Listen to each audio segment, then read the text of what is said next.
इंसान की रूह को, इंसान को लगने वाली एक बीमारी का जिक्र किया है।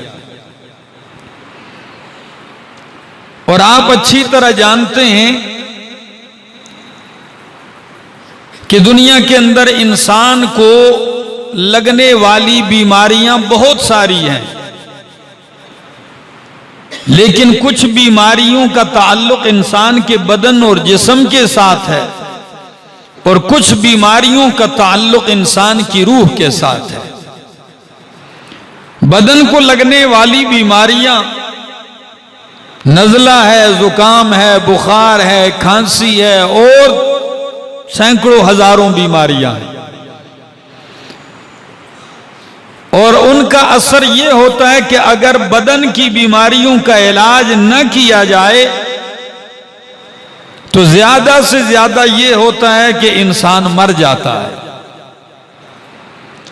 लेकिन रूह को लगने वाली बीमारियां ये इससे कई गुना खतरनाक हैं। अगर उनका इलाज न किया जाए तो दुनियावी जिस्म को लगने वाली बीमारियों का मौत पे खात्मा हो जाता है, मरता है, बीमारियां खत्म। लेकिन रूह को लगने वाली बीमारी ऐसी मूजी बीमारी है कि अगर उसका इलाज कुरान मुकद्दस के जरिए न किया जाए तो नतीजा ये निकलता है कि मौत के बाद भी वो नहीं छोड़ती। उसका नुकसान और तकलीफ और अजियत मौत के बाद भी लाहिक रहती है।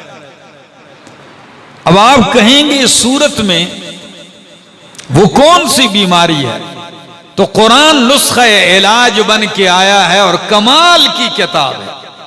सिर्फ बीमारी नहीं बतलाई, इंसान की रूह को लगने वाली बीमारी भी बतलाई और बीमारी लगने का सबब भी बतलाया और बीमारी का इलाज भी बतलाया।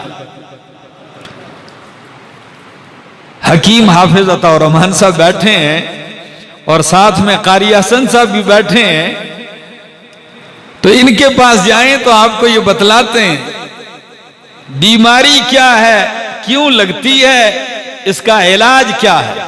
तो कुरान करीम ने आपकी बीमारी बतलाई इंसान को लगने वाली, लेकिन वो बीमारी बतला